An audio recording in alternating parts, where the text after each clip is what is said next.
घुटना, कंधा या कमर, चाहे जैसा हो दर्द, डॉक्टर ऑर्थो आपको देता है दर्द से पूरी आजादी, एक भरपूर जिंदगी।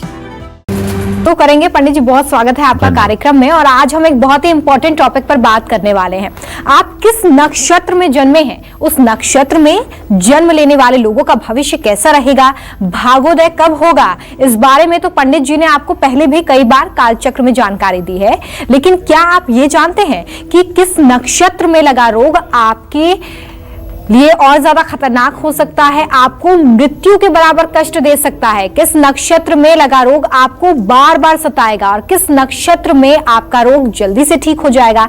आज प्रश्न कुंडली विशेषज्ञ पंडित सुरेश पांडे जी आपको यही बताने वाले हैं, इसलिए बहुत ध्यान से आज का काल चक्र देखिए, क्योंकि हो सकता है कि कोई रोग आपको भी इसी तरह से परेशान कर रहा हो और आप ये जान सकेंगे कि कितने दिन तक अभी आपको ये रोग सताने वाला है। चलिए आज की चर्चा को हम शुरू करेंगे और सबसे पहले यही जानते हैं कि अश्विनी, भरणी और कृत्तिका नक्षत्र, अगर इन नक्षत्रों में कोई बीमारी शुरू हुई है तो कब तक आपको कष्ट देने वाली है?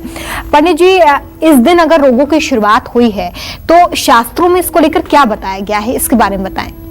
देखो रमिता, ऐसा है, प्राचीन भारत में जब हमारे यहाँ आयुर्वेद पर लोगों की जीवन पद्धति चलती थी जी, और नाड़ी विज्ञान से लोगों के रोग का पता लगाया जाता था, तो ज्योतिष शास्त्र में हमारे ऋषियों मुनियों ने एक व्यवस्था दी कि कौन सा रोग कब शुरू होगा तो कितने दिन वो किसी को कष्ट देगा। और वैद्य जो होता था वो ज्योतिषी भी होता था। रोगी को लेकर के आने वाला किस तरह से आ रहा है, क्या वेशभूषा है, किस तरह का हाव भाव है, यह देख करके वो रोगी के जीवन का आकलन करता था। और किस नक्षत्र में पैदा हुआ है रोग, उसके अनुसार रोग की गंभीरता का मूल्यांकन करता था। और ज्योतिष में लिखे हुए जो संकेत हैं कि इस रोग में, इस नक्षत्र में पैदा हुआ ये रोग इतने दिन चलेगा, इस नक्षत्र में पैदा हुआ ये रोग इतने दिन चलेगा, उसको ध्यान में रख करके तब दवाई चालू होती है। जैसे मुहूर्त चिंतामणि, हमारे यहाँ ज्योतिष का एक बड़ा सर्व प्रामाणिक ग्रंथ है मुहूर्त चिंतामणि, जिसमें स्पष्ट रूप से लिखा हुआ है कि किस नक्षत्र में आपको रोग पैदा होगा, वो कितने दिन चलेगा। अच्छा। अब इसमें आपकी बुद्धिमत्ता है, एक नक्षत्र के 4 चरण होते हैं, लगभग अनुमानतः 6 घंटे का एक चरण होता है, और 27 नक्षत्र हैं, इसके 108 चरण होते हैं। नक्षत्र के किस चरण में पैदा हुआ है ये अगर मूल्यांकन कर लें तो आप सटीक बता सकते हैं कि ये रोग कितने दिन रहेगा। तो आयुर्वेद के प्रसिद्ध ग्रंथ अष्टांग संग्रह के अनुसार किसी नक्षत्र विशेष में कोई रोग उत्पन्न हो जाए तो उससे मुक्ति, रोग से मुक्ति का संकेत इन्हीं नक्षत्रों में छुपा हुआ है। कब मिलेगी रोग से मुक्ति? अश्विनी नक्षत्र में कोई रोग होता है, देखिए इन नक्षत्रों के 27 स्वामी हैं। नासत्यांतक कवहिनी धाते सुसिद्धा जो रगा रिक्षे साब तरो भगोरियम यवरता तो समीरा क्रमात, माने अश्विनी नक्षत्र का स्वामी जैसे अश्विनी कुमार है, तो अश्विनी नक्षत्र में अगर किसी को रोग होता है तो वो एक दिन, अगर बड़ा गंभीर रोग है तो 9 दिन चल लेगा, और यदि बहुत कष्टकर रोग है, बुढ़ापे में हुआ है तो 25 दिन भी चल सकता है। लेकिन अश्विनी नक्षत्र में हुआ रोग ज्यादा दिन तक टिकाऊ नहीं होता। अगर अश्विनी नक्षत्र में रोग उत्पन्न हुआ है तो क्या करना चाहिए? अगर अश्विनी नक्षत्र में कोई रोग हुआ है तो दीन दुखियों की सेवा करनी चाहिए, परोपकार करना चाहिए, और गणेश जी के मंत्र ओम गंग गणपताय नमः का मंत्र जप करना चाहिए। भरणी नक्षत्र के बारे में बताऊं? भरणी नक्षत्र यमराज का नक्षत्र है। आपने लोगों के मुंह से सुना होगा कि भरणी भद्रा छोड़ के चाहे जब जो कीजिए। भरणी क्यों? इसलिए कि भरणी नक्षत्र किसका है? यमराज का। अगर भरणी नक्षत्र में रोग शुरू हो तो ये मेरी मान्यता है, मुहूर्त चिंतामणि में नहीं लिखा हुआ, लेकिन मैं ऐसा अनुभव कर चुका हूं कि ये प्रायः रोगी को यमलोक भेज देता है, शरीर से मुक्ति दे देता है। तो भरणी नक्षत्र में अगर कोई रोग शुरू हो तो वो 11, 21 या 30 दिन तक रहता है। भरणी नक्षत्र अगर शनिवार मंगलवार को हो जाए तब तो परेशानी का अंत नहीं होता है, लेकिन अगर ये सोमवार, शुक्रवार, बृहस्पतिवार और बुधवार को है तो इसमें साध्य स्थिति बन जाती है। कुंडली में किसी ग्रह की कष्टकारी दशा या अंतरदशा अगर चल रही हो, जैसे शनि, मंगल, राहु, केतु की दशा चल रही हो और मार्केश की दशा हो, तो मृत्यु तुल्य कष्ट भी प्राप्त हो सकता है। ऐसे में जरूरतमंद लोगों की सेवा करनी चाहिए।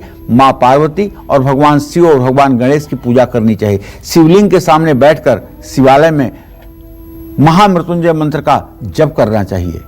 अगर शिवालय में बैठ करके महामृत्युंजय मंत्र का 10 माला जप नित्य किया जाए और घी का दीपक प्रज्वलित किया जाए, जल, दूध, शहद और बेलपत्र से शिवलिंग की पूजा की जाए, तो यम की प्रसन्नता के कारण आपका रोग जल्दी ठीक होगा। और यमदेव के लिए भी रात्रि में दक्षिण दिशा में एक दीप दान जरूर करना चाहिए। अब हम बात करेंगे कृत्तिका नक्षत्र की। कृत्तिका नक्षत्र में अगर कोई बीमारी शुरू हुई है, कृत्तिका नक्षत्र में अगर कोई बीमारी शुरू हुई है तो वो रोग 9 दिन भी हो सकता है, 10 दिन भी हो सकता है, 21 दिन भी हो सकता है। इतने दिनों तक इसकी कष्टकर स्थिति होती है। इस नक्षत्र में रोग शुरू हुआ हो तो हवन कराने से लाभ मिलता है। हनुमान जी की पूजा करिए और गायत्री मंत्र का जप करिए। देखिए, रोगों में विशिष्ट रूप से पहले जो रोग लिया जाता था वो ज्वर लिया जाता था। ऐहिक ज्वर, काहिक ज्वर, व्याहिक ज्वर, त्राहिक ज्वर, चातुर्थिक ज्वर, पांचमिक ज्वर, इस तरह से मासिक ज्वर, त्रिमासिक ज्वर, षटमासिक ज्वर, वर्ष ज्वर, प्रेत ज्वर, पिशाच ज्वर, चांडाल ज्वर, इस प्रकार के ज्वर बहुत प्रकार के होते हैं। और ये ज्वर अगर इन नक्षत्रों में उत्पन्न हुए हों तो इस तरह से इसके लिए कष्टकारी होते हैं। अगर ये स्थिति बनी हो और आपको भी बुखार होता हो और आपका बुखार हर समय 99 से 100 के बीच में रहता हो, ना तो ज़्यादा हो ना तो कम हो, दवाई आपने बहुत कर ली, सालों बीत गए लेकिन आपको राहत नहीं मिली, तो आज मैं शर्तियाँ इसका आपको इलाज बताता हूँ और इसका पूरा लाभ आपको 1 दिन में मिलेगा। बस आप नोट करिए। एक किताब है दुर्गा कल्पद्रुम, ये किताब है दुर्गा कल्पद्रुम। उस किताब में शूलनी दुर्गा का मंत्र लिखा हुआ है। शूलनी दुर्गा के 3 मंत्रों को पढ़ते हुए एक लाल फूल लेकर के रोगी के ऊपर जल छिड़किए। ये 7 आवृत्ति करिए और तुरंत थर्मामीटर रखिए। आप मंत्र चालू करने के पहले का बुखार टेस्ट कर लीजिए, मंत्र चालू होने के बाद का बुखार चेक कर लीजिए। आपकी अगर आंखें विस्मृत न हो जाएं तो कहिएगा, अगर आप चमत्कार में न डूब जाएं तब कहिएगा। कैसा भी ज्वर हो, इस मंत्र के अधीन उस ज्वर की कुछ नहीं चलने वाली है और वो ज्वर निश्चित रूप से सदा सर्वदा के लिए समाप्त होगा। ये उपाय 3 बार करना चाहिए, लेकिन मंत्र कठिन है इसलिए शुद्ध पढ़ने की चेष्टा होनी चाहिए और जल में थोड़ा सा गंगा जल होना चाहिए, लाल फूल या पीला फूल होना चाहिए। रोगी का पैर दक्षिण दिशा में नहीं होना चाहिए। रोगी को ऐसा बैठाएं कि उसका मुंह पूरब दिशा में हो और रोगी पश्चिम दिशा की तरफ बैठे और स्वयं दक्षिण दिशा की ओर बैठ करके उसके ऊपर जल छिड़के। चलिए आगे बढ़ेंगे और अब बात करते हैं रोहिणी, वृश्चिरा और आर्द्रा नक्षत्र की। इन नक्षत्रों में शुरू हुआ रोग कितने दिन आपको कष्ट देता है, साथ ही इन रोगों से अगर आपको मुक्ति पानी है तो कौन से सटीक उपाय आपको करने हैं, पंडित जी से जानेंगे।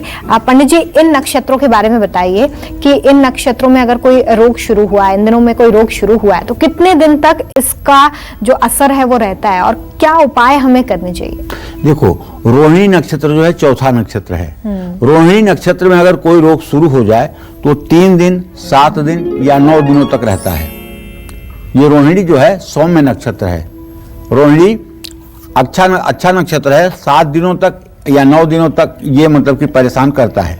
इस नक्षत्र में कष्टों से बचने के लिए चिड़चिड़े की जड़ अपनी बाजू में धारण करना चाहिए। ये चिड़चिड़ा क्या होता है? इसको कहते हैं ज्योतिष शास्त्र में अपामार्ग कहते हैं और ये सड़कों के किनारे प्रायः होता है। इसमें छोटे छोटे कांटे होते हैं। ये बुध के लिए औषधि के रूप में काम करता है। तो इसकी जड़ अगर निकाल करके और हरे धागे में गले में धारण की जाए या हाथ में धारण की जाए तो उससे रोग मुक्ति मिलती है। और इसमें भगवान शिव की उपासना जरूर करनी चाहिए। अगर रोहिणी नक्षत्र में ज्वर पैदा हुआ है या रोग पैदा हुआ है या चोट लगी है तो भगवान शिव की उपासना करनी चाहिए। अगर छोटी समस्या है तो ओम नमः शिवाय का जप कर लें, और अगर बड़ी समस्या आपको लगती है तो महामृत्युंजय मंत्र का जप शुरू कराएं। गायत्री मंत्र और सूर्य के मंत्रों का जप करने से भी रोहिणी नक्षत्र में शुरू हुए रोग से लाभ मिलता है। सूर्य का मंत्र ओम घृणी सूर्याय नमः, ओम घृणी सूर्याय नमः, इस मंत्र को 108 बार बोलने से भी लाभ मिलता है। अब हम 5वें नक्षत्र की बात करेंगे, मृगशिरा नक्षत्र की। अगर मृगशिरा नक्षत्र में कोई कष्ट किसी के ऊपर शुरू हुआ है तो उसका प्रभाव 3 दिन, 5 दिन या 9 दिनों तक रहता है। देखिए, इतना खतरनाक ये नक्षत्र नहीं है मृगशिरा। इस नक्षत्र में हुए रोग से रक्षा के लिए बस पूर्णिमा का व्रत बहुत काफी होता है, और अगर पूर्णिमा का व्रत नहीं भी कर पाते हैं तो चंद्रमा के मंत्रों का जप करना और शिव मंदिर में जाकर जल, दूध, शहद और बेलपत्र से पूजा करने पर भी लाभ मिलता है। मां पार्वती की उपासना करने से भी इस नक्षत्र में कष्टों से मुक्ति मिलती है। और इसी तरह से आर्द्रा, ये राहु का नक्षत्र है, निश्चित रूप से खतरनाक है। आर्द्रा नक्षत्र में अगर कोई कष्ट शुरू हो तो उसका प्रभाव 10 दिनों तक या 1 महीने भी रहता है। और कुंडली में ग्रह अगर अच्छे नहीं हैं तो ये आर्द्रा मृत्यु के नजदीक तक पहुंचा सकता है। और अगर जन्म कुंडली में ग्रहों की स्थिति ठीक है, रोगेश मजबूत नहीं है, लग्नेश मजबूत है, जीवन रक्षा का योग जन्म कुंडली में बना हुआ है, तो इस नक्षत्र में शुरू हुआ रोग कुछ दिनों तक कष्ट दे करके समाप्त हो जाता है। तो इस नक्षत्र में हुए रोग से रक्षा के लिए भगवान शिव ही एकमात्र सहारा है, और महामृत्युंजय मात्र एक उपाय है। मंत्र महामणि विषय ब्याल के, मेटत कठिन कुमंक भाल के। भाई, भगवान शिव की उपासना करिएगा, सोमवार का व्रत करिएगा, पीपल के पेड़ की जड़ दाहिनी बाजू में धारण कीजिएगा। इन सब चीजों से निश्चित रूप से लाभ मिलेगा। लेकिन आर्द्रा नक्षत्र जो है ये राहु का नक्षत्र है, और राहु के नक्षत्र में रोग शुरू हो और कष्ट न हो, ऐसा कैसे हो सकता है? इसलिए भगवान शिव ही इस कष्ट से मुक्ति दे सकते हैं। भगवान शिव का श्रद्धा पूर्वक मंत्र जप और भगवान शिव का ध्यान करना चाहिए। चलिए, एक कॉलर है हमारे साथ, प्रीति कर्नाटक से जुड़ी हुई हैं। प्रीति जी, बहुत स्वागत है कार्यक्रम में आपका, अपना सवाल करिए। हेलो। हाँ, बोलो बेटा। नमस्ते पंडित जी। सदा सुखी रहिए। मैं कर्नाटक मैंगलोर से बोल रही हूँ। मेरा हस्बैंड 3 साल से काम नहीं था, लेकिन कोरोना से पहले 18 दिन पहले सिंगापुर चले गए। उनका नक्षत्र है अश्विनी और 1978 का पैदा। क्या जानना चाहती हो? मैं जानना चाहती हूँ फ्यूचर उनका कैसे रहेगा, काम करेंगे या उनका कैसे रहेगा? चलिए, मैं बताना चाहता हूं प्रीति, आपने अपने पति के भविष्य के बारे में प्रश्न पूछा है। तो आपके पति भाव का स्वामी जो है मीन राशि, मीन लग्न है, उसका स्वामी है बृहस्पति। और अगर देखा जाए तो उससे द्वितीय सप्तम का स्वामी मंगल और बुध है। मंगल और बुध की स्थिति परस्पर पंचम नवम है। मैं विश्वास के साथ कह सकता हूं कि आपके पति का वर्तमान तो बिल्कुल ठीक नहीं है। अभी ये कुछ ऐसा नहीं कर पा रहे हैं जिससे मतलब कि समस्याओं का समाधान हो, लेकिन 17 जनवरी 2023 के बाद ये अपनी जिम्मेदारियों का निर्वहन करेंगे, और आगे 17 जनवरी 2023 के बाद इनका जीवन ठीक निकलेगा, और ये अपनी सारी जिम्मेदारियों का ठीक ढंग से निर्वाह भी करेंगे और प्रसन्नतापूर्वक अपने गृहस्थ जीवन को आगे बढ़ाएंगे। चलिए, बात करते हैं पुनर्वासु, पुष्य और अश्लेषा नक्षत्र की। इन नक्षत्रों में रोग आपको कितना परेशान करेगा, सेहत से जुड़ी इन परेशानियों से मुक्ति पाने के लिए आपको इन नक्षत्रों में कौन से उपाय करने चाहिए, आइए पंडित जी से इसके बारे में जान लेते हैं। पंडित जी, अब जो 7, 8, 9 नक्षत्र हैं, इसके बारे में बताइए कि कौन से उपाय हमें करने चाहिए और कितने दिनों तक इस नक्षत्र में इस दिन शुरू हुए रोग हमें सता सकते हैं। 7वां नक्षत्र रोमिता पुनर्वसु है, और इसका स्वामी ग्रह जो है वो बृहस्पति है जी। और बृहस्पति एक शुभ ग्रह है। अगर पुनर्वसु नक्षत्र में कोई व्याधि होती है तो इसकी पीड़ा सिर्फ और सिर्फ 7 दिन या 9 दिन तक रह सकती है, ज्यादा दिनों तक इसमें रोग नहीं टिकता है। इस नक्षत्र में रोग से अपनी रक्षा के लिए रविवार को जब भी पुष्य नक्षत्र हो तो सफेद मंदार के पेड़ की जड़ अपनी बाजू में धारण कर सकते हैं। मां दुर्गा या मां काली की उपासना करनी चाहिए। बुध और सूर्य के मंत्रों का जप करना चाहिए। इस तरह से यह उपाय करने पर बृहस्पति का ये जो नक्षत्र पुनर्वसु है ज्यादा कष्ट नहीं देता है और इसमें जो रोग शुरू होते हैं वो 7 से 9 दिनों के बीच में समाप्त भी हो जाते हैं। अब हम बात करेंगे जो बड़ा प्रसिद्ध नक्षत्र है, लेकिन शायद आपको पता है कि नहीं, शनि का नक्षत्र है, पुष्य नक्षत्र की। पुष्य नक्षत्र शनि का नक्षत्र है। अगर इसमें रोग हो जाए तो उसकी पीड़ा 7 दिनों तक ही रहती है। बृहस्पति इस राशि में उच्च के होते, इस नक्षत्र में उच्च हो जाते हैं। बृहस्पति का संयोग पुष्य नक्षत्र को मतलब अमृत बना देता है। तो इस नक्षत्र में हुए रोग से आपकी रक्षा के लिए कुसा की जड़, कुसा जिसे पंडित जी लोग पानी छिड़कते हैं यजमान के ऊपर, वो कुसा होता है, उसकी जड़ जमीन के नीचे से निकाल करके और अपने दाहिने हाथ पर आप धारण कर सकते हैं, दान पुण्य कर सकते हैं। गाय को घी लगाकर और गुड़ लगा करके रोटी खिला सकते हैं। पुष्य नक्षत्र में मंदिर में दीप दान करें, माँ लक्ष्मी को लाल फूलों की माला अर्पित करें। अब इसी तरह से हम आ गए 9वें नक्षत्र पर। यह है आश्लेषा नक्षत्र, यह है बुध का नक्षत्र और यह है मूल संज्ञक नक्षत्र। ठीक है, तो आश्लेषा नक्षत्र में कोई रोग अगर शुरू हुआ है तो उसका प्रभाव 9 दिन, 20 दिन या 30 दिनों तक रहता है, क्योंकि बुध जो है ना बड़ा मंद ग्रह है, सुस्त ग्रह है। मंद ग्रह कहना उचित नहीं है, हाँ, इसका प्रभाव जो होता है बहुत धीरे धीरे होता है। इसको भोजपुरी में कहते हैं गैयार, मतलब गैयार उसको कहते हैं कि जो ताकत रहते पर भी अपना कदम उठाकर आगे न बढ़ पाए, लेजी, सुस्त। तो इस नक्षत्र में अगर रोग शुरू हुआ है तो वो भी मृत्यु तुल्य कष्ट देता है। और आश्लेषा नक्षत्र में हर कष्ट के निवारण के लिए नाग पंचमी का पूजन करना चाहिए, भगवान शिव की उपासना करनी चाहिए, ओम नमः शिवाय का मंत्र जप करना चाहिए और सपेरे को कुछ पैसा भोजन करने के लिए देना चाहिए। जय मां विंध्यवासिनी। चलिए बात करते हैं मघा, पूर्वा फाल्गुनी और उत्तरा फाल्गुनी नक्षत्र की। इन नक्षत्रों में अगर कोई रोग लगा है आपको तो कितने समय तक ये पीड़ा देगा, साथ ही इस पीड़ा से मुक्ति के लिए कौन से उपाय आपको करने हैं जो लाभकारी साबित हो, इसके बारे में जानते हैं। पंडित जी, कौन से अचूक और असरदार उपाय हो सकते हैं जो इस नक्षत्र में लगे रोगों के लिए जरूरी है? मघा नक्षत्र की बात कर रहा हूं। मघा नक्षत्र क्रम संख्या 10 नंबर पर आता है। नक्षत्रों में कितने नंबर पर आता है? 10 नंबर पर। और जिन लोगों का नाम माँ, मी, मू, में से शुरू होता है वो मघा नक्षत्र में जन्मे होते हैं। मघा नक्षत्र का स्वामी कौन है भाई? मघा नक्षत्र का स्वामी केतु है। तो मघा नक्षत्र में अगर कोई रोग शुरू हो जाए तो उसका प्रभाव कम से कम 20, 30 या 45 दिन तक रहता है। ये नक्षत्र जो है कष्ट बढ़ाता है। इस कष्ट से मुक्ति पाने के लिए कुष्ठ रोगियों की सेवा करनी चाहिए, जरूरतमंद लोगों में मिठाई बांटनी चाहिए, बरगद के पेड़ की पूजा करनी चाहिए और पितरों को सम्मान करना चाहिए, श्राद्ध करना चाहिए। भगवान शिव की उपासना से, भस्म भभूति अपने शरीर में लगाने से, रुद्राक्ष की माला धारण करने से भी रोग समाप्त होता है। अब हम बात करेंगे पूर्वा फाल्गुनी नक्षत्र की। ये शुक्र ग्रह का नक्षत्र है। पूर्वा फाल्गुनी नक्षत्र में यदि आपको कोई व्याधि शुरू हो गई है, कोई रोग शुरू हो गया है, तो इसकी पीड़ा 8 दिन तक, 15 दिन तक या 30 दिन तक या 2 महीने तक भी रह सकती है। इस नक्षत्र में मिलने वाले कष्टों से मुक्ति पाने के लिए नवरात्र में सिर्फ और सिर्फ दुर्गा की उपासना या मृत संजीवनी मंत्र का जप ही फायदा करता है। ऐसा नहीं है कि महामृत्युंजय हर रोग में काम करेगा।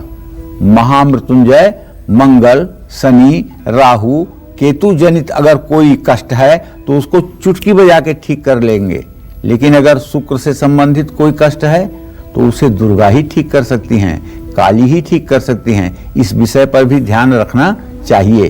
कभी कभी आप शुक्र की दशा में भी महामृत्युंजय कर लेते हैं, करा लेते हैं, आपको लाभ नहीं मिलता है, तब आप कहते हैं अरे महामृत्युंजय कराए कोई फायदा नहीं मिला, तो आपका अधर्म पर से आस्था और विश्वास खत्म होता है। लेकिन सही बात यह है कि जिस रोग में जो दवा शास्त्रों में वर्णित है वही तो फायदा करेगी। ओम ह्रीं ह्रीं वंग वंग एंग एंग मृत संजीवन विद्ये मृतम उत्थापय उत्थापय क्रीं क्रीं ह्रीं ह्रीं वंग वंग स्वाहा। ये मृत संजीवनी विद्या का मंत्र है। इस मंत्र का अगर 10 माला नित्य जप कर लिया जाए तो चाहे जैसा भी रोग होगा वो जल्दी से जल्दी समाप्त हो जाएगा। तो चलिए अब हम उत्तरा फाल्गुनी नक्षत्र की बात करेंगे। यह नक्षत्र सूर्य का नक्षत्र है, तो ऐसे में इसका असर शरीर पर, अगर इस नक्षत्र में कोई रोग शुरू हुआ है तो इसका असर 15 या 27 दिनों तक रहता है। ऐसे में आक की जड़, सफेद मंदार की जड़ को आक कहते हैं, अकोन कहते हैं, उसकी जड़ को दाहिने हाथ में पिंक कलर धागे में बांधना चाहिए और किसी भूखे व्यक्ति को भोजन कराना चाहिए। सूर्य की उपासना करनी चाहिए। सूर्य की उपासना में सूर्य को अर्घ्य देना चाहिए। ओम घृणी सूर्याय नमः, ओम जपा कुसुम संकाशम काश्यपेयम महादुतिम तमोवरिम सर्वपापघ्नं प्रणतोस्मि दिवाकरः। इस मंत्र का 7000 जप करने से तत्काल राहत मिलती है। और जो लोग गायत्री मंत्र का जप करते हैं नित्य एक माला 108 बार, उनको अगर उत्तरा फाल्गुनी नक्षत्र में रोग शुरू हो जाए तो घंटे 2 घंटे में दवाई करने से लाभ मिल जाता है। उन लोगों को ये ज्यादा नक्षत्र परेशान करता है जो लोग धार्मिक नहीं हैं, जो लोग ईश्वर में आस्था नहीं रखते हैं, उनको ये नक्षत्र ज्यादा परेशान करता है। जय मां विंध्यवासिनी। बाकी बचे नक्षत्रों से जुड़ी जरूरी जानकारी भी जानेंगे। फिलहाल वक्त हो गया एक छोटे से ब्रेक का, कहीं मत जाइएगा, देखते रहिए काल चक्र। एक बार फिर से आप सभी का स्वागत है काल चक्र में। किस नक्षत्र में लगा रोग आपको कितनी पीड़ा और कष्ट पहुंचाएगा, यही बता रहे हैं आपको आज पंडित सुरेश पांडे जी काल चक्र में। अपनी चर्चा को आगे बढ़ाते हुए बात करते हैं हस्त, चित्रा और स्वाति नक्षत्र की। पंडित जी, अगर इन नक्षत्रों में कोई रोग शुरू हुआ है तो कितने दिन तक रहेगा, साथ ही इनसे निजात पाने के लिए हमें कौन से उपाय करने चाहिए, इसके बारे में बताएं। देखिए, नक्षत्रों की संख्या में हस्त नक्षत्र 13वें नंबर पर आता है जी। ये चंद्रमा का नक्षत्र है। अगर हस्त नक्षत्र में बीमारी लग रही है तो उसका प्रभाव 7, 8, 9 या 15 दिनों तक रहता है, इससे ज्यादा नहीं रहता है। और इस पीड़ा से मुक्ति पाने के लिए जावित्री या आग की जड़ बाजू में धारण करना चाहिए, आदित्य हृदय स्तोत्र का पाठ करना चाहिए, सूर्य को जल चढ़ाना चाहिए, सुबह जल्दी सोकर उठने की आदत डालनी चाहिए।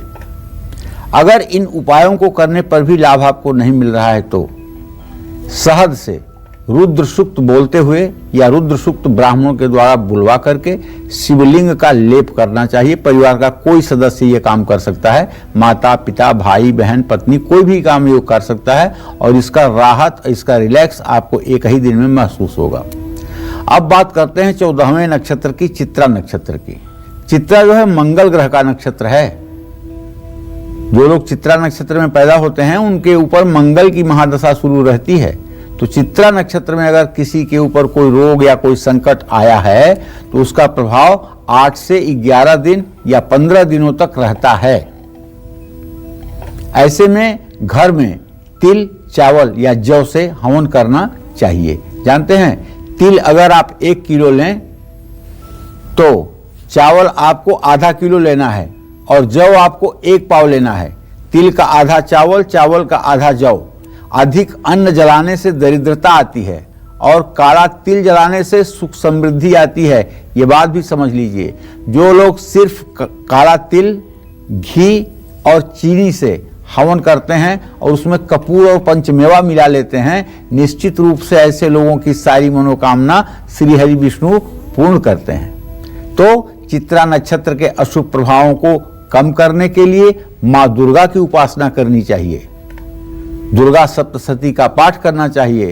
रोगान शेषान पहंसि तुष्टा रुष्टा तु कामान सकलान अभीष्टान त्वामाश्रितानां न विपन्नराणां त्वामाश्रिताः श्रयतां प्रयान्ति।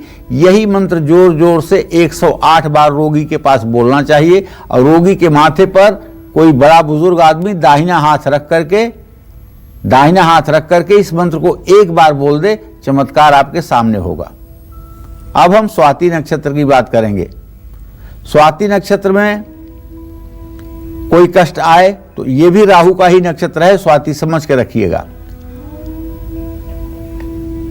अगर कोई कष्ट आए तो उसका असर 1, 2 या 5 या 10 दिनों तक रहता है।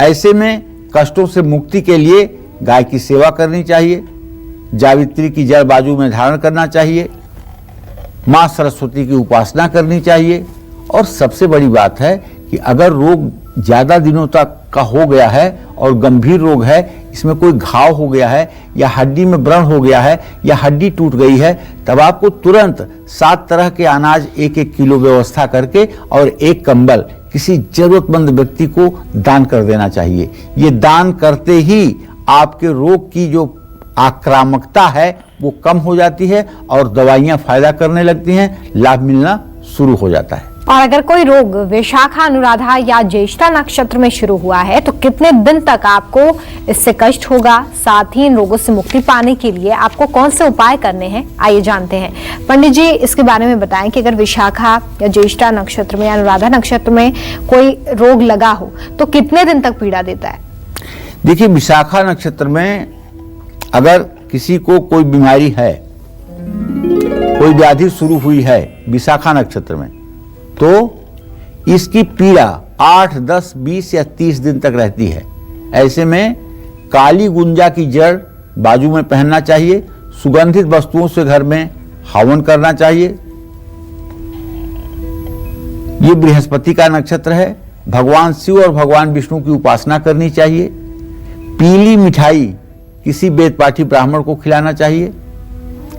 अब अनुराधा नक्षत्र की बात कर रहा हूं। वैसे तो कहते हैं बुधा अनुराधा सबका आर्य साधा, बड़ा अच्छा नक्षत्र अनुराधा को माना जाता है, लेकिन ये भी शनि का ही नक्षत्र है। एक पुष्य बहुत अच्छा माना जाता है, वो शनि का नक्षत्र, और एक ये अनुराधा, ये भी शनि का नक्षत्र। अगर अनुराधा नक्षत्र में कोई रोग या कष्ट शुरू हुआ है या ज्वर पीड़ा शुरू हुई है तो इसकी पीड़ा 6 दिन, 10 दिन या 28 दिनों तक रह सकती है।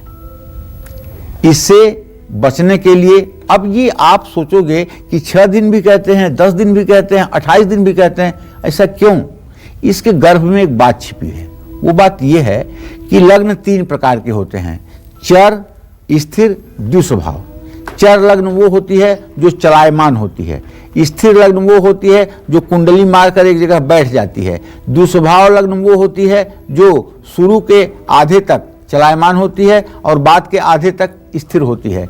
तो ये जो लग्नों की 3 स्थितियां हैं ना, तो अब जैसे किसी नक्षत्र में रोग पैदा हुआ, वो कितने बजे रोग पैदा हुआ, उस समय कौन सी लग्न थी। अगर लग्न चर लग्न है तो 6 दिन, अगर स्थिर लग्न है तो 28 दिन, अगर दुष्भाव लग्न है तो 10 दिनों में रोग समाप्त हो जाएगा। ये भी बात ध्यान देने की है। इससे बचने के लिए चमेली की जड़ बाजू में धारण करना चाहिए और चमेली का तेल और सिंदूर किसी हनुमान मंदिर में दान करना चाहिए, हनुमान जी के प्रतिमा पर लेप करने के लिए। और आदित्य हृदय स्तोत्र की उपासना करनी चाहिए, सूर्य के नामों का जप करना चाहिए। अब हम बात करेंगे ज्येष्ठा नक्षत्र की।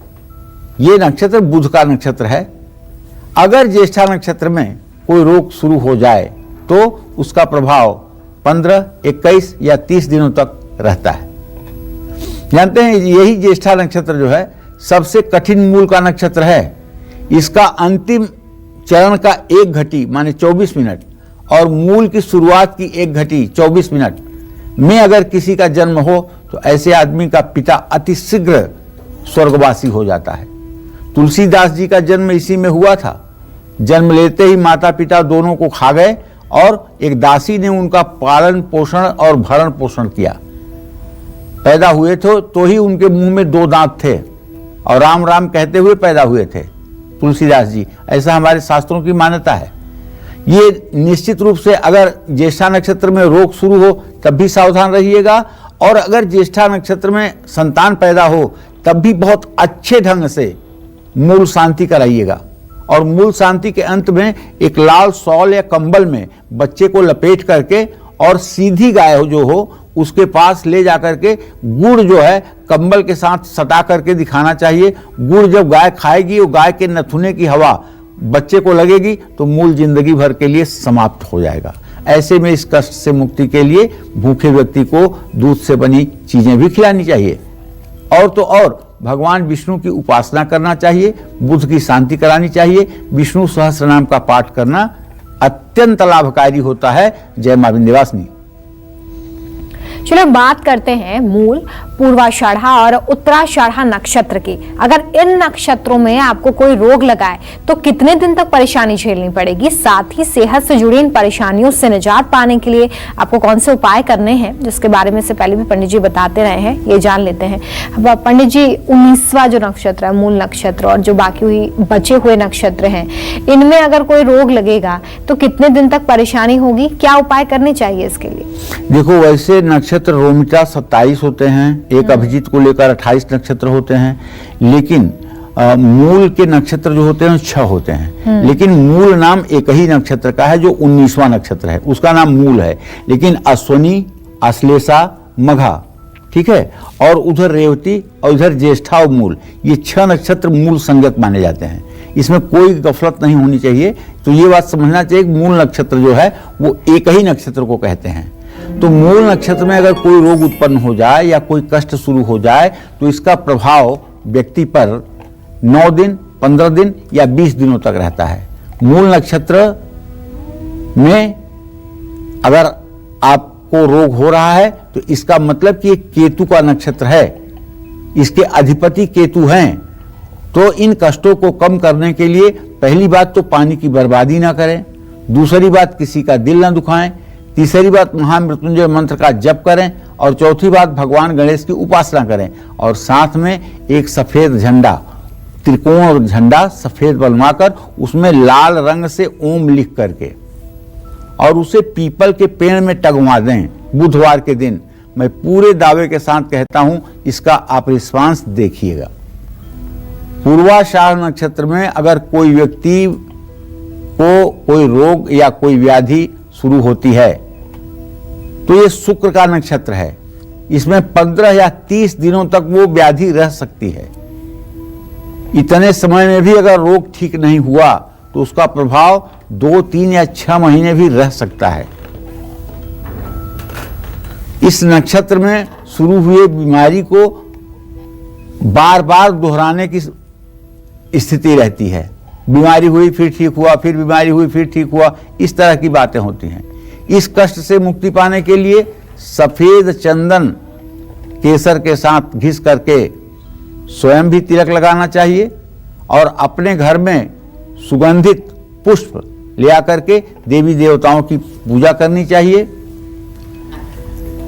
शुक्र ग्रह को मजबूत करने के लिए कनक धारा स्तोत्र का पाठ करना चाहिए, महालक्ष्मी अष्टक का पाठ करना या सुनना चाहिए, और मां काली या भगवान शिव की उपासना करनी चाहिए। अब इस क्रम में जो उत्तराषाढ़ नक्षत्र है जिसका अधिपति सूर्य है, अगर इस नक्षत्र में रोग शुरू हो जाए तो उसका प्रभाव 20 दिन या 45 दिनों तक रहता है। इस पीड़ा को कम करने के लिए किसी भूखे व्यक्ति को भोजन कराना चाहिए, असहाय की मदद करनी चाहिए और सूर्य के मंत्रों का यथासंभव जप करना चाहिए। सूर्य का सबसे अच्छा मंत्र है ओम आकृष्णेन रजसा वर्तमानो निवेशयन्नमृतं मृतं च हिरण्येन सविता रथेन देवो याति भुवनानि पश्यन् सूर्याय नमः। ये वैदिक मंत्र है। अगर आप याद कर सकते हैं तो 7000 इस मंत्र का जप करने से चमत्कार होगा। अगर नहीं तो ओम घृणी सूर्याय नमः इस मंत्र का भी 7000 जप करने से मनोकामना पूरी होगी। या पौराणिक मंत्र ओम जपा कुसुम संकाशम काश्यपेयम महादुतिम तमोवरिम सर्व पापघ्नम प्रणतोस्मि दिवाकरम सूर्याय नमः इस मंत्र का भी 7000 जप किसी भी रविवार के दिन करने से रोग में राहत मिलती है। चलिए बात करते हैं श्रवण, धनिष्ठा और शतभिषा नक्षत्र की। अगर इन नक्षत्रों में आपको कोई रोग लगा है तो कितने समय तक पीड़ा देगा? पीड़ा से मुक्ति पाने के लिए आपको कौन से अचूक और असरदार उपाय करने चाहिए, इसके बारे में जानते हैं। पंडित जी, अगर इन नक्षत्रों में हमें कोई रोग लगा है तो शास्त्रों में इसको लेकर क्या वर्णन है, कितने दिन तक पीड़ा झेलनी होती है? देखो, श्रवण नक्षत्र जो है भाई ये चंद्रमा का नक्षत्र है। इसका अधिष्ठाता ग्रह जो है वो चंद्रमा है। अगर श्रवण नक्षत्र में किसी को कोई शरीर में रोग लग जाए, बुखार शुरू हो जाए, चोट लग जाए या कोई और प्रकार की बीमारी लग जाए तो उसका प्रभाव 3 दिन भी रह सकता है, 6 दिन भी रह सकता है, 10 या 25 दिन भी रह सकता है। इन कष्टों को कम करने के लिए अपामार्ग, जिसको चिरचिरा बोलते हैं, उसकी जड़ बाजू में धारण किया जाए। और अगर आपको ये नहीं मिलता है तो चिंता मत करिए, आप पंसारी की दुकान पर बिधारा की जड़ मांगिए। बिधारा की जड़ कहिए, बिधारा की जड़ मुझे दे दीजिए, तो 2-5 रुपए की बिधारा की जड़ मिल जाएगी। और उसको हरे रंग धागे में बांध करके गले में भी धारण किया जा सकता है, दाहिने हाथ पर भी। बच्चों के लिए तो ये अमृत जैसा लाभकारी है। छोटी सी जड़, बहुत देखने में भद्दा भी न लगे ऐसा, और इससे भगवान विष्णु की उपासना भी करनी चाहिए। भगवान श्री हरि विष्णु को प्रसन्न करने के लिए सबसे बड़ा जो रास्ता है संसार में वो ये है कि भगवान विष्णु को प्रसन्न करने के लिए दरिद्र नारायण की सेवा करिए। ऐसे किसी दीनहीन मलिन व्यक्ति के सहायता करिए जो सचमुच में उसका पात्र हो। भगवान श्री हरि विष्णु इसी से प्रसन्न हो जाते हैं। अब बात करेंगे धनिष्ठा नक्षत्र की। देखो, ये मंगल का नक्षत्र है। अगर धनिष्ठा नक्षत्र में, और यहां से पंचक भी शुरू होता है, धनिष्ठा नक्षत्र से पंचक भी शुरू होता है।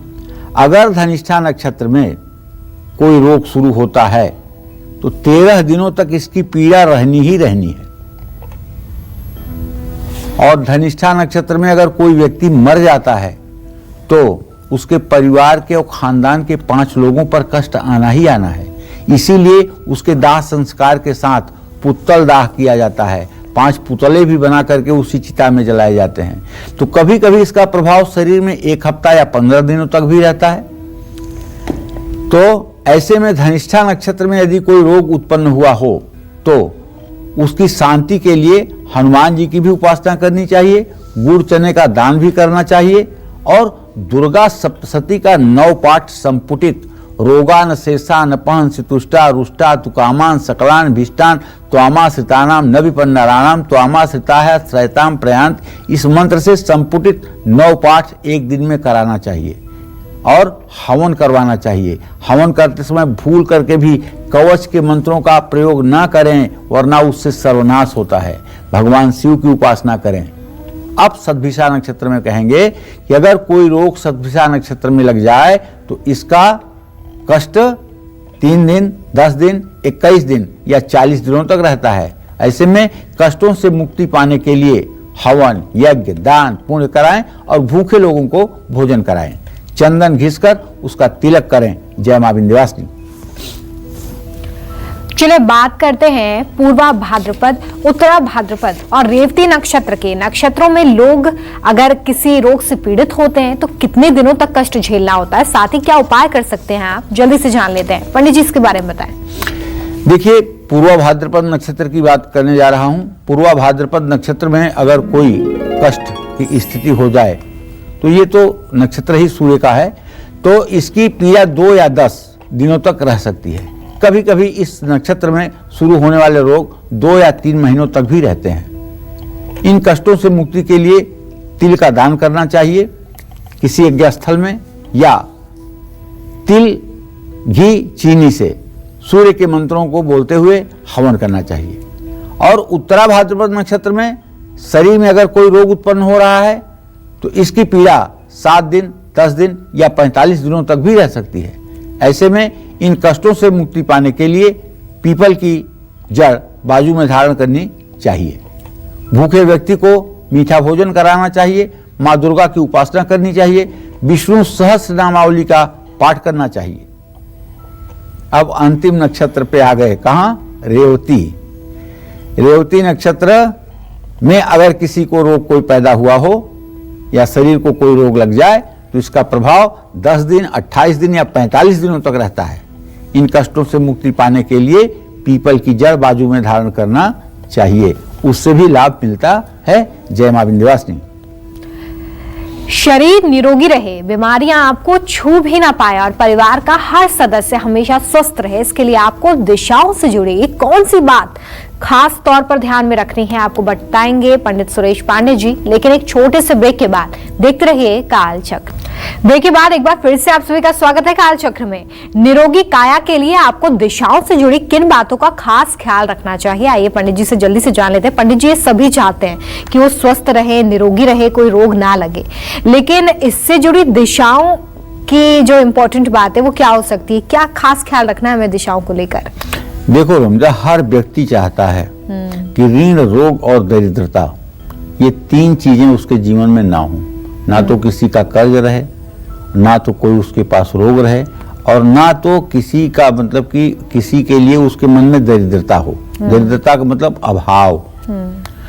तो शरीर भी निरोगी रहे, इसके लिए पूरब दिशा की ओर सिर करके सोना चाहिए।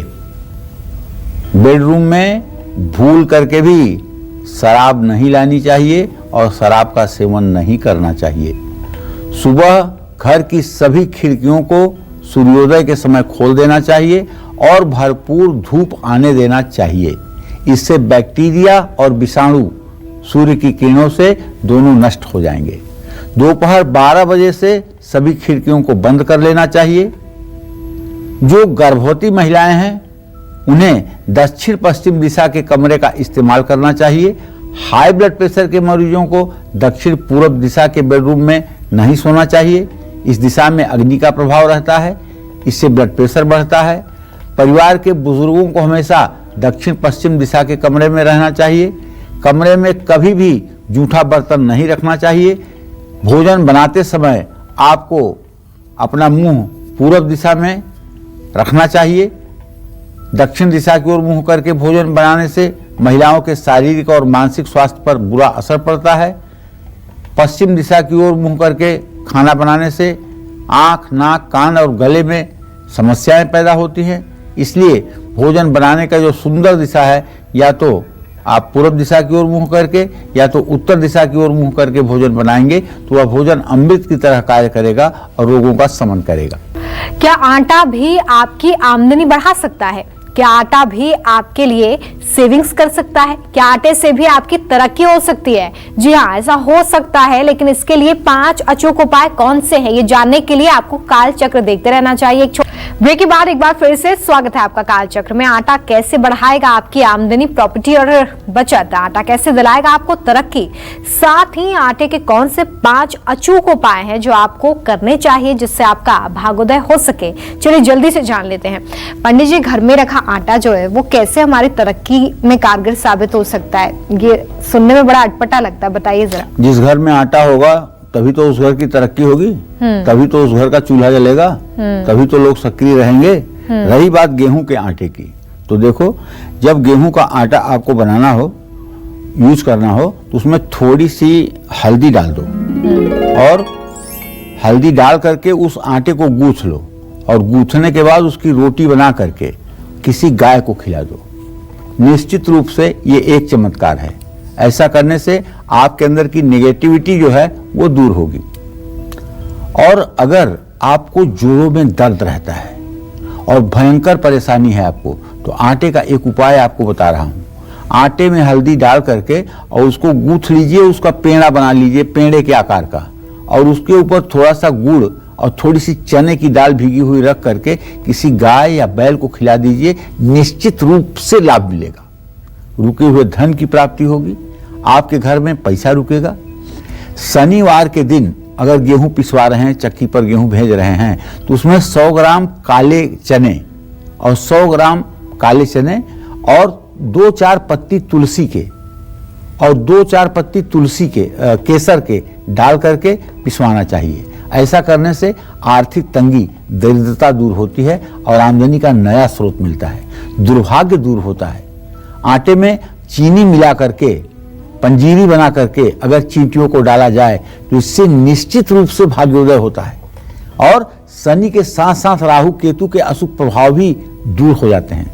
नौकरी और कारोबार में तरक्की के लिए रविवार के दिन गुड़ और आटे की मीठी पूड़ियां बना करके गाय को खिलानी चाहिए। और कर्ज से मुक्ति के लिए शनिवार को कुत्ते को रोटी खिलानी चाहिए। अगर सरसों का तेल लगा के रोटी खिलाई जाए तो और भी तरक्की होती है। तरक्की के लिए मछलियों को आटे की गोलियां डालनी चाहिए। इससे शनि ग्रह का आधिपत्य बुरे रूप में आपके ऊपर नहीं होता है, बल्कि शनि का कोप शांत हो जाता है। चलिए, एक कॉलर हमारे साथ नेहा लखनऊ से जुड़ी हुई है। नेहा जी, स्वागत है आपका काल चक्र में। पंडित जी से अपना सवाल करें। जय मां विंध्यवासिनी पंडित जी। जय मां विंध्यवासिनी बेटा। पंडित जी, मुझे अपनी बड़ी बहन के लिए सवाल पूछना है। उनका नाम हेमा सविता है उनकी जन्म तिथि है 15 अक्टूबर 1991। जी। उनकी जिंदगी में बहुत सारी प्रॉब्लम्स है, उनके घर का कुछ सामान नहीं बचा, उनका घर भी नहीं है, तो उनका आगे का भविष्य कैसा रहेगा, और गरीबी बहुत है उनके। देखो नेहा, तुम्हारी बड़ी बहन के भाव का स्वामी है बुध, जो इस समय सूर्य के साथ द्वितीय भाव में स्थित है, और उससे भाग्य भाव का स्वामी बना हुआ है शुक्र। शुक्र और बुध की स्थिति द्वितीय द्वादश होने के कारण, शुक्र की स्थिति केतु के साथ होने के कारण बहन के घर में धनाभाव है, पैसे की कमी है, पैसे का सोर्स ऑफ इनकम नहीं है, जिसके कारण हर तंगी महसूस हो रही है। मैं आपको एक उपाय बताना चाहूँगा, अपनी बहन जी से कहिए कि शुक्रवार के दिन से श्री सुक्तम के 16 मंत्रों का 16 आवृत्ति सुबह, 16 आवृत्ति शाम पाठ करना शुरू करें, और लक्ष्मी गणेश की पूजा करें। लक्ष्मी जी के चित्र के सामने देसी घी का सुबह शाम दिया जलाएं। इससे निश्चित रूप से कुछ दिनों के अंदर ही परिस्थिति में परिवर्तन दिखाई देगा। तो आज बहुत ही महत्वपूर्ण जानकारी पंडित जी ने आपको दी है, और आप भी इन नक्षत्रों के हिसाब से उपाय कर सकते हैं, जैसा कि पंडित जी ने आपको बताया। साथ ही आटे से जुड़ा हुआ उपाय भी आप जरूर करें, इससे आपको लाभ होगा। पंडित जी बहुत शुक्रिया हमारे दर्शकों को इतनी अच्छी जानकारी देने के लिए। उम्मीद करते हैं कि आपको आज का हमारा विषय बहुत पसंद आया होगा। कल फिर आपसे मुलाकात होगी एक नए विषय के साथ। आपकी परेशानियों को दूर करने के लिए ढेर उपाय लेकर आएंगे हम पंडित सुरेश पांडे जी के साथ। तब तक के लिए कालचक्र की पूरी टीम को दीजिए इजाजत। नमस्कार। देश और दुनिया की खबरें लगातार जारी है, देखते रहिए न्यूज़ 24। खास जड़ी बूटियों से बना पेट सफा आयुर्वेदिक चूर्ण आज ही ले आएं। पेट सफा पहली रात से ही असर दिखाता है और इसकी आदत भी नहीं पड़ती। पेट सफा हर रोग दफा।